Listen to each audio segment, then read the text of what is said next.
खुलुमबाय। आंनि मुङा मुस्रि सन्जित बसुमतारी, जिल्ला उदालगुरि, लासे उदालगुरि, गामि निज उदालगुरि। गिबियावनो खन्थाइ बिबार अनलाइन खन्थाइ आवरायनायाव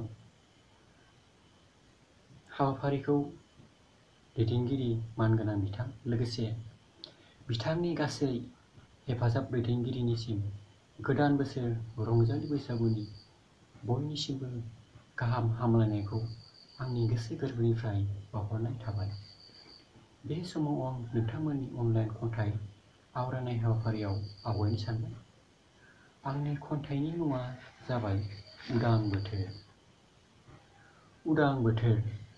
उदां बोथोरनि सफैनायाव बुहुमनि मिथिंगा बिखायाबो गोदान समायना गाब लायो।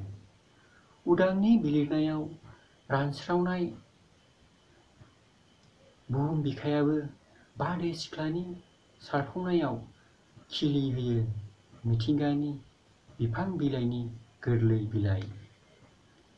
उदांनि महर लानायनि उनाव बोसोर गोदानखौ बरायो दाउ खौवौआबो रैसुमै देंखोजों। मिथिंगायाबो जायो बै समाव देलायस्रि गाब। मावलियो थाइजौ बिफाङाबो बोसोर गोदाननि बरायनायाव। लाबोयो उदां बोथोरा बैसागु बोथोरखौ बारदै सिख्लाजों बराय बराय। समायना सोमखोर गाब होना हायला हुइला बेनो बोसोर आरो बैसोनि आगु दान बैसागु।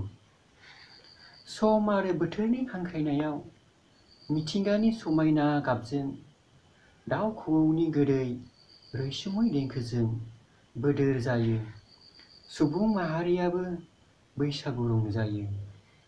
खाम सिफुं जथा सेरजा आरोबाव औवा बिखंनि थरखा दामै मोसायै रंजायो हायला हुइला गोदान बोसोरनि गोदान मिजिं लाना उदां बोथोरनि बैसागु समाव।